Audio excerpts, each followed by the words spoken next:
everyone. Thanks for coming. If you're going to leave, we do have an after party tonight. It is at Peter Pan, 373 Queen West. So we welcome you all to join us there. We're going to do a Q&A session now about the film or about the movement. So we do invite you to stay for 10-15 minutes to ask your questions. This is a very complex idea, complex movement, and we're happy to make some clarifications. My name is Ryan. This is Victoria. Do you want to say anything first? No, just go ahead and ask us a question. Okay, so we'll do our best to answer your questions. Anybody in the audience have any questions? Raise your hand. Yes, one over here, yeah? How are they going to account for the huge rise in the population of the world? The resources won't be there. Okay, population problem. Well, that is an interesting question. At the moment, we have almost 7 billion people, as I said in the film. What do humans need to live? They need water, they need food, they need shelter, primarily love. Many things that actually the world can produce in abundance for the 7 billion people that we have, given our technological state. We can build food farms in the city. We could take a bank downtown in Toronto and build food on every floor rather than have bankers in there. Technically, we could produce enough food for everyone. We could clean the water that we have in the world. Technically, we have desalination plants that is possible with renewable energy to produce clean enough water. And so that's not the most efficient way of going about it, but that would be a possibility to have water. But as you see with an educated population that's in trends in global population, that the more educated the society is, actually the lower the population rates.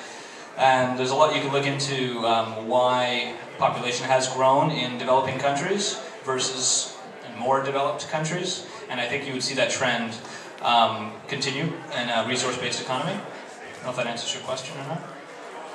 Someone? Okay. Any other questions from this side of the room? Yes, over there.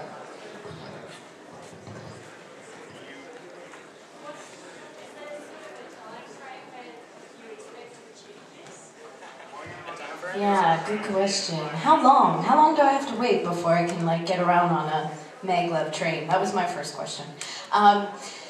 There is no dedicated time frame. There's the first thing I can sort of speak to that is the cultural problem that we have right now, and this is why the global movement is so much about communications, about getting this kind of information or thought process into everybody's daily conversations and understanding where is it that our values lie and how can we change that to then make actual structural change. So is there an actual time in 10 years, 20 years? No. I mean, there's some people who feel that this is beyond our lifetime. There's other people who are out there right now trying to build prototype cities.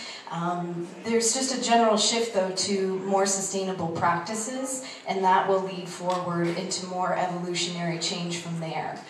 So the recreation of the community, understanding our balance with the environment, with nature, and definitely that the inner and the external changes that have to happen within each of us to then, build new communities and something that's more reflective of a resource-based economy. It's really impossible to predict, just like civilizations a couple of hundred years ago from now wouldn't be able to predict where we are today, right?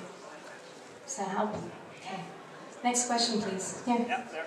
So, I'm just wondering what the transition from capitalism will involve. Like, what is the method of organization, or how do we approach the situation? I'm going to say one thing and then throw it back at Ryan. The transition is already happening, right? We're here in this room, it's going on, we're talking about these ideas. So the transition has been happening for a while now. That it has, and it will continue. It's a tough, everybody wants to know what can I do now, what specifically behaviors, and everybody wants a short answer, generally speaking. It's not actually possible for us in this room alone to do it. We need a lot of people. We need a lot of collective action. We need people talking to schools. We need people talking to communities. We need people talking to their friends and families.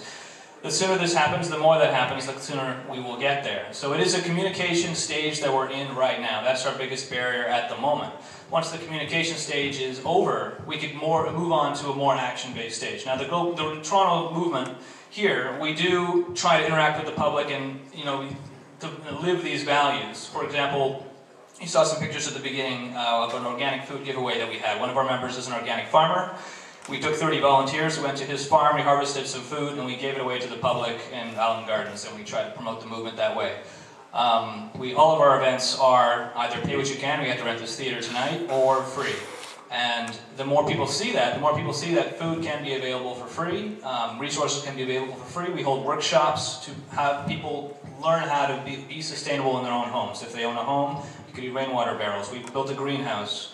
There are a lot of things that we could do to, reject this system, to basically step away from the monetary system as much as we can, and use things within our community, share things,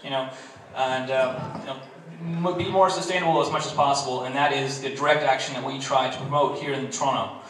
How that is done on a global scale, that's up to chapters around the world as well, and we communicate with them. The Zeitgeist Movement has meetings that happen on a Canadian scale every 2 weeks, on a global scale at least once a month, where you can talk to chapters around the world, get ideas, share ideas, and see what's working and what we can do. Something else to just throw in is, as the transition is happening, the Zeitgeist Movement is a small part of many different transition towns and activities that are happening, like 350.org, and could go on and you could name a whole bunch of organizations around the world that are trying to take global action. So if we're all taking these pushes forward, or making these pushes forward, then these are the transitions that are happening. There will also be collapse. I mean, we continue to watch collapse happening right now in our banking systems, and with technological unemployment and all these things that, the guests in the film in which they're speaking about. So it's never just a black and white, you wake up one day, yay, we're in the Venus Project, it happened. It will be an evolutionary change, and we're all bringing that forward with these kinds of efforts, and just bringing up new ideas and new ways of thinking, critical thinking. Yeah, and here. Right there. With the movement and moving forward, and thank you very much for bringing the movie to us. It shows how the population, people that are currently dying now, will not be dying as a lot of the changes happen. And one of the problems we have in the world right now is we can't sustain. We're very close to not being able to sustain the population of the world. If we were to share it equally right now, everybody could eat. But you know what I mean? Like there's going to be more and more people surviving, people that are currently dying now. And so, is the new movement addressing that? Like it can help. Is the new movement addressing? Well, the population is exploding around the world. Right. It's exploding even though we have all this famine and everything. So when that is all addressed, what's going to happen to the population? Like, it's just going to keep exploding. Okay, I see where you're going. We have a special guest from the Toronto chapter here who would like to answer this question. Take it away. Yes. Okay, my name's Keith. So I've been helping with the core group. I know exactly what you're saying, and actually the movie addressed that question in different ways. Like Jacques talked about the current system, and like you can't just jump from A to Z. You have to make a slow transition. A lot of this population issues are because of the situation we're in. The having more kids because I don't know. There's many different reasons people have more than one kid. I don't know why, but it happens. If you're poor and you want more people in your family to help you out, I don't know, but. We're going through a transition, and we're going through a phase of changing from where we are now to somewhere better, and a lot of things are going to happen, things that we don't perceive yet. Like right now, we might think that having a lot of people is a good thing, and we can get to a point where we can sustain everybody, but that might prove to be incorrect. Like we have to adjust our system to accommodate to what's possible, basically. So, in a scientific method could be used to achieve, to figure that out. Like, okay, there's too many people on the Earth.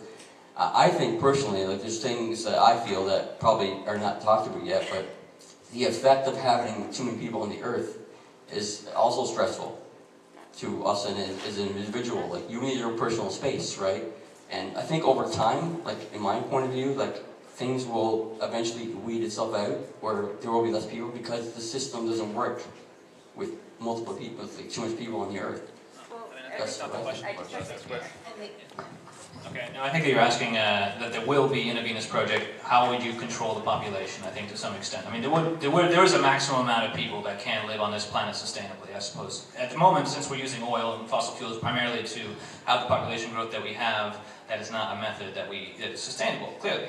So we would have to use other methods in order to produce food and to have enough people live on this planet. So, given the amount of land space that we have, the geography, I mean, we're using a very small percentage of the land in this Earth. Okay, I mean, we could stack people vertically, technically, we could do that in cities as we do. Once you step out of the city, there's a lot more land. So we could build cities there too. I mean, I think that the land space technically right now is not much of an issue with 7 billion. With 70 billion, maybe it is, I don't know. There is a number that there would be an unsustainable amount of people. And I think in a resource-based economy, given the population that we have now, we would not get to that number immediately, but we would have to have the education and the feeling that we have to be in balance with the planet. And that would be through education, that people will have to understand we can't have 14 kids. Primarily people, why they're having so many kids is so they could be economically secure. I mean, a lot of these kids in poorer countries are working in order to sustain their population. People are doing physical labor. Once they get too old, they can no longer do physical labor, so they need children to support them. In large ways, it's economic based. So I think in a more educated society, where people understand the relationship that they have with the planet and its resources, then I think it'll be less of an issue. But, you know, it's the best we could do, I think, for now.